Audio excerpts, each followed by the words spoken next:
Welcome back to Talk Show, where we catalog current corruption concordantly. It is Sunday, May 17th. It's day 78 of Trump's war, in case you weren't keeping track. Don't worry, I got you. I'm counting.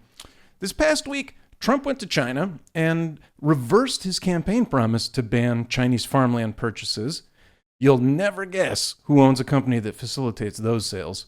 Also, Trump is dropping his $10 billion IRS lawsuit in exchange for a $1.7 billion slush fund for his allies paid by you. Let's sort this recycling. In our first segment, let's talk about that Trump-China farmland reversal. They just keep us guessing, folks.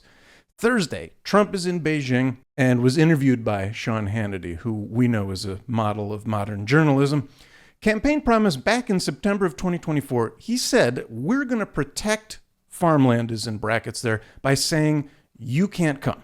We don't want you buying our land. Then this past Thursday in Beijing, you want to see farm prices drop? You want to see farmers lose a lot of money? Just take that out of the market. Complete 180 on camera in China, no less. Now here's the context, because not everybody keeps up with farming news. 78% of farm-dependent counties voted for Trump in 2024. He quite literally promised to ban Chinese farmland purchases. Then July 2025 comes around and Trump rolls out the National Farm Security Action Plan. This was supposed to ban new Chinese purchases, forcing existing owners to divest within a year or face prison. And now here we are in May 2026, and the comment is, it's not that I love it, but who do you think he blamed? Obama. They've had a lot of land for a long time. Obama did nothing about it. Now, what's actually happening here?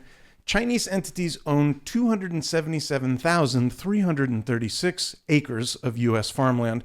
That's actually less than 1% of foreign-held farmland. Bipartisan lawmakers this past week introduced legislation that would close loopholes allowing China to buy land near military bases. Trump defended it, from sea to shining sea, currently accepting offers on both. Now, here's the asymmetry. Here's the disconnect. Americans can't buy Chinese farmland, period. China just straight up bans that. They do not allow it. But China can now buy American farmland. Trump just said so, right? Land of the free, home of the highest bidder. The fun part of this, oh gosh, it's so fun in hell. JD Vance has a connection to all of this. No one is surprised, but Vance invested $65,000 into a company called Acre Trader through his venture capital firm, Naria Capital. I don't know if I'm saying that right. I don't care to. Acre Trader is a platform that facilitates U.S. farmland sales to investors, including foreign buyers. Vance has a direct financial interest in the industry Trump just defended. The GOP reaction, Marjorie Taylor Greene says, no, it's not okay for China to buy our farmland. Mike Cernovich says, has China defeated our country? Winston Marshall goes, big mistake. Even MAGA influencers are furious. Trump sold out farmers in China while his VP profits from farmland sales. Those amber waves of grain now available in bulk. This is such nonsense. I can't believe Vance literally has a company that sells American farmland to foreign investors. And with the power of AI, we can imagine what that company might be like. Allow me to introduce you to Acres Trader. There he is in all his beautiful glory. American farmland, global portfolio, your legacy, their future. Cultivating global opportunity, one American family farm at a time. Perfect. In our second segment, the work number, oh boy, today I learned about Equifax's work number. And it's not even the scariest one out there, but you should know about this. What is the work number? It's a service employers use to verify employment and income. So this is available for creditors, for landlords, and for background checks. So what does it track? It tracks hire dates. It tracks salary pay rates. It tracks insurance info. It tracks workers' comp claims, it tracks termination dates, and it tracks reasons for termination. Why you should know about this and care is your HR might tell you we don't disclose this information after you leave. They may be lying about this, or they may not know, but they report it to the work number, which sells it to anyone who pays. How does it work? Employer signs up with Equifax, sends payroll data automatically. Creditor, landlord, background check company buys access, gets full employment history. You don't even know what's happening. What does it mean? Oh, well, if you were fired for cause, that's in a database. Did you take workers' comp once? That's documented. Got a salary history? That might be sold to prospective employers. It's illegal in some states, but they might get it anyway. Now, all along, HR says we protect your privacy, but they're selling that information to Equifax, who then sells it to everyone else. Now, how to check? Go to theworknumber.com, request your file, see what they're selling about you. Because, spoiler alert, it's all of it. And that's not the only number you should be concerned about. In the description of this video, I've linked to the identity theft subreddit, which, to be clear, is about preventing identity theft and helping those affected. It's not a place where your identity will be thefted.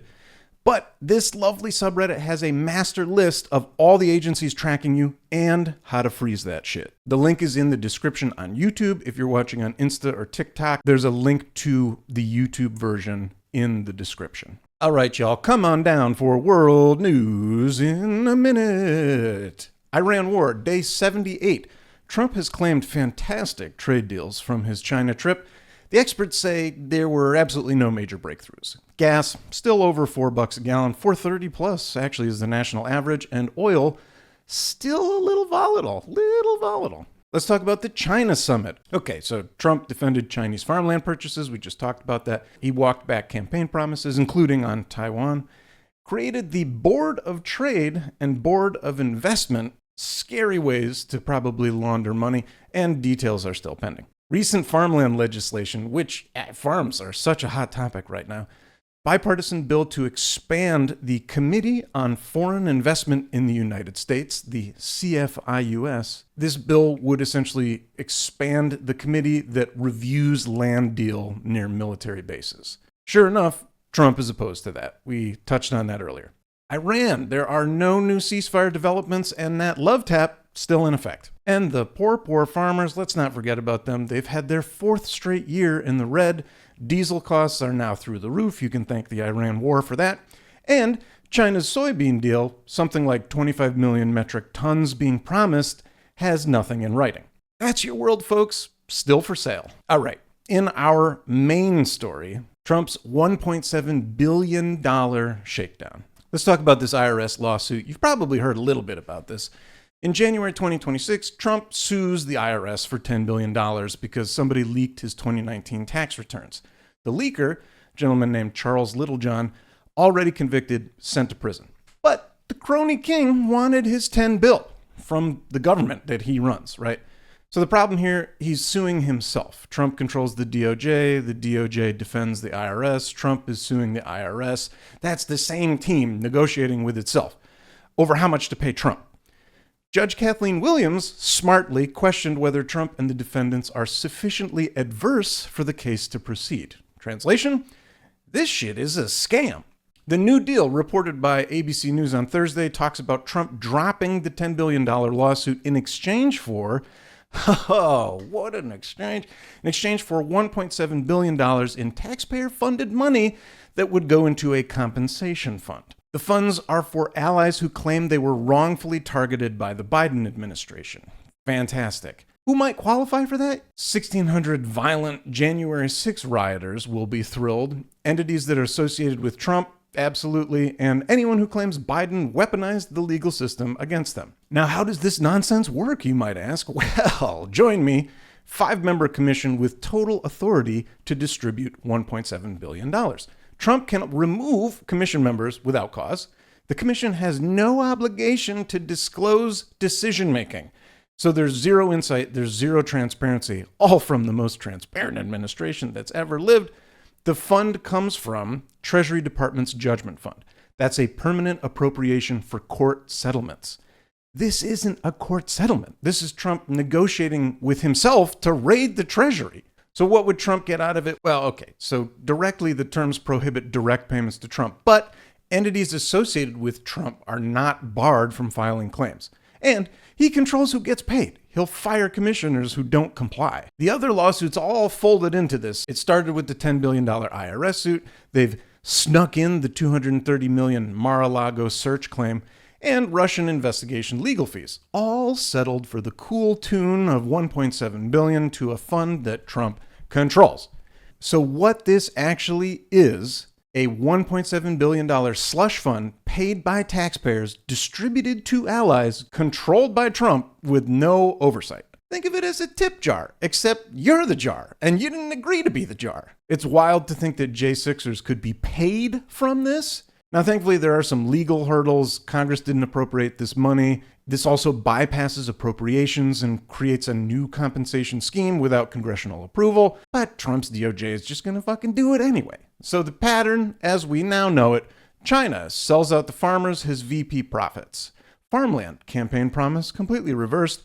The IRS, he sues himself and pays himself. Folks, the corruption is as subtle as a pair of clown shoes at a wedding. Once you notice it, you can't stop staring at the fucking clown shoes. So for some closing thoughts, day 78 of Trump's war, Trumpy boy went to China, reversed his farmland promise. Remember, 78% of farm counties voted for them, and he just sold them out. Vance's company facilitates the farmland sales to foreign investors. So he's got a direct financial interest there.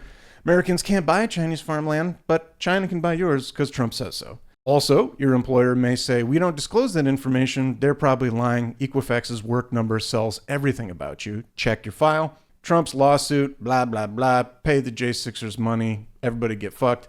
Paid by you, controlled by him, zero oversight, $1.7 billion in fraud in plain sight. If you learned something, I'm sorry. If you didn't, congratulations. You're coping correctly. I'm Tino. This was Talk Show. We'll see you next week.